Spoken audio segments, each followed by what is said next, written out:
Honda city 2012 വണ്ടിയാണ്. അപ്പോൾ നമ്മൾ സസ്പെൻഷൻ സൗണ്ടൊക്കെ ആയിട്ട് അയക്കണം.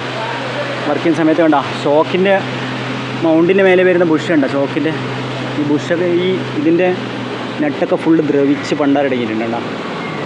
ഫുള്ള് ദ്രവിച്ച് പണ്ടാരടങ്ങിയിട്ടുണ്ട്. അപ്പോൾ നമ്മളിത് ഒരു വിധത്തിൽ അയച്ചെടുത്ത് ജസ്റ്റ് ലൂസാക്കി വെച്ചിട്ടുണ്ട്. അപ്പോൾ ഒരു സൈഡ് ഓക്കെയാണ്.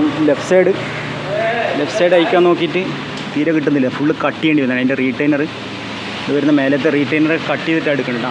പഴയ വണ്ടിയൊക്കെ ആകുമ്പോൾ വണ്ടി കാണാൻ പുറമേ നല്ല നീറ്റാണ് കേട്ടോ.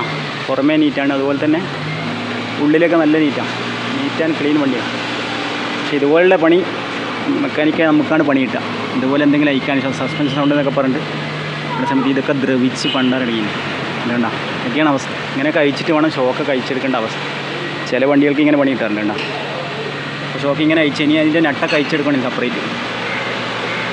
ഈ ഷോക്ക് പുറത്തെടുത്തതിന് ശേഷം ഈ നട്ട് അയച്ച് കിട്ടാത്തതുകൊണ്ടാണ് ചൂടാക്കി പഴുപ്പിച്ചൊക്കെ നോക്കി ഒരു രക്ഷയില്ല. അതുകൊണ്ട് അവസാനം ഈ റീറ്റൈനറൊക്കെ അയച്ചെടുക്കണം. റീറ്റൈൻ ഇങ്ങനെ കട്ട് ചെയ്ത് ഉള്ളിലൊക്കെ എടുക്കേണ്ടി വന്നു.